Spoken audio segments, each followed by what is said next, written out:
को सताते थे, साधुओं से अपनी सेवा करवाते थे, और जिन जिन के ऐसे आचरण आज भी हैं, वह भी त्रेता की रावण की सेना की तरह राक्षस ही हैं। आज भी वो राक्षस हैं।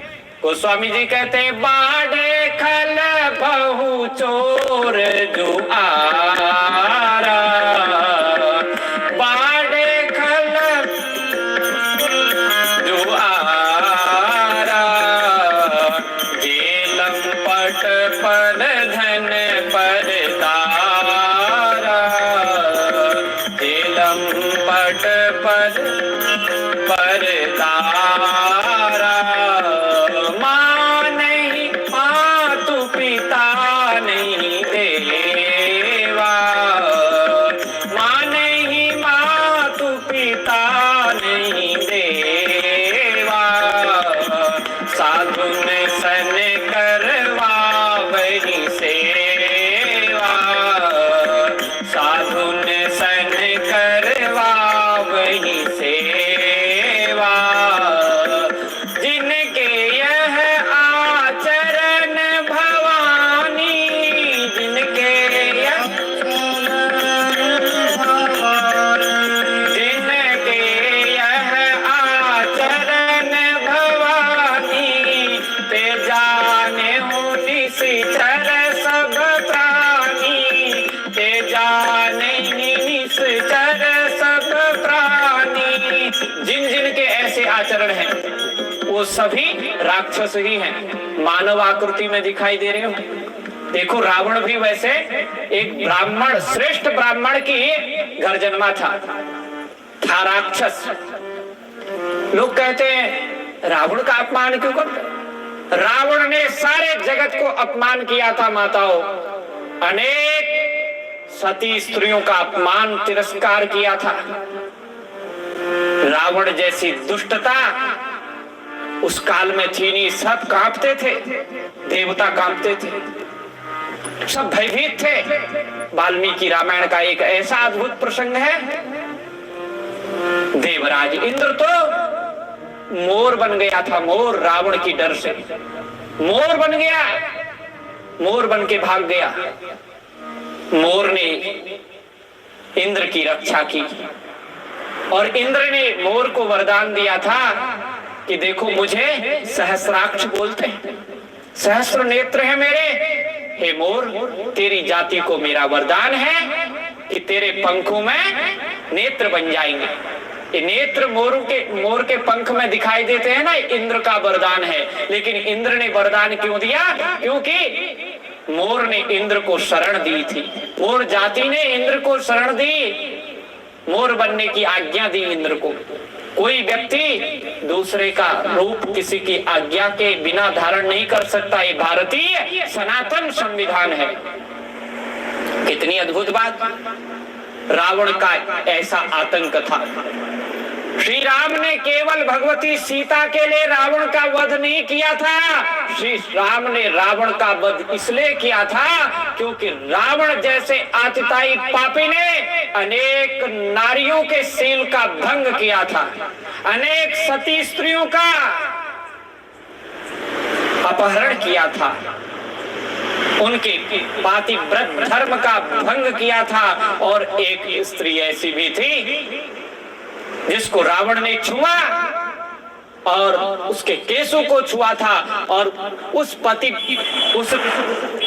दिव्य स्त्री के, जो अभी कन्या कुंवारी थी, पति का वरण नहीं की थी, लेकिन राम को चाहती थी, परमात्मा के लिए आराधना कर रही थी प्राप्त करने को।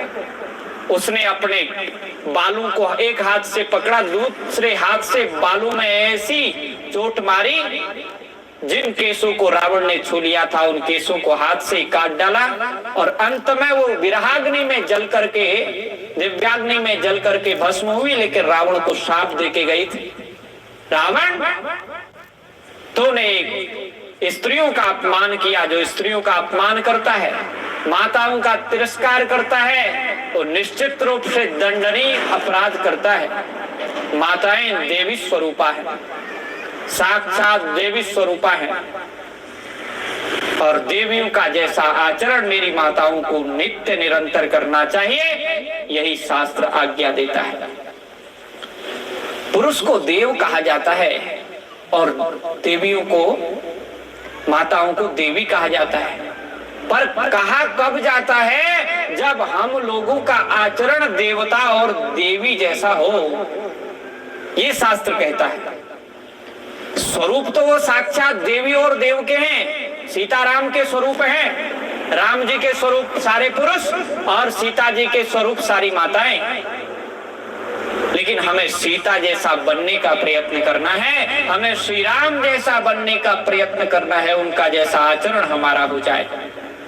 रावण ने बड़ा सताया था और जब बड़ा दुख हुआ, खेद हुआ, सारी पृथ्वी के लोग थर थर कांपने लगे रावण के भय से, सब दुराचरण में रत हो गए रावण के भय से, धर्म का परित्याग करने लगे रावण के भय से। कुछ विधर्मी ऐसे ही होते हैं जो जीव को धर्म का पालन करने में बाधा डालते हैं, अधर्मी बनाने में और पतन कराने में ही जो अपना सबसे बड़ा सौभाग्य और जीवन का लक्ष्य मानते हैं। ऐसा ही उस समय रावण था। पृथ्वी ने जब बड़ा दुख देखा, खेद देखा, तो गोस्वामी लिखते हैं, अतिशय देखी धर्म के ग्लानि, अतिशय देखी धर्म के ग्लानि, परम सभीत धरा कुलानि, परम सभीत धरा कुलानि, गिरि सरि सिंधु भार मोहि नाही, गिरि सरि सिंधु भार मोहि नाही, जस मोहि गरु एक पर द्रोही, गिरि सरि सिंधु भार नहीं मोही, जस मोहि गरु एक पर द्रोही, सकल धर्म देखिय विपरीता, कही न सकई रावण भय भीता, धेनु रूप धरि हृदय विचारी, गई कहाँ जय सुर मुनि झारी, गई कहाँ जय सुर मुनि झारी। श्री राम जय जय राम, श्री राम जय जय राम, श्री राम जय जय राम, श्री राम जय जय राम। बोलो सियावर रामचंद्र भगवान की जय। अतिशय देखी धर्म कह हानि, अत्यंत धर्म की ग्लानि होने लगी। परम सभीत धरा अकुलानी, धरा भयभीत हो गई, धरा में पृथ्वी में रहने वाले लोग भयभीत हुए, सब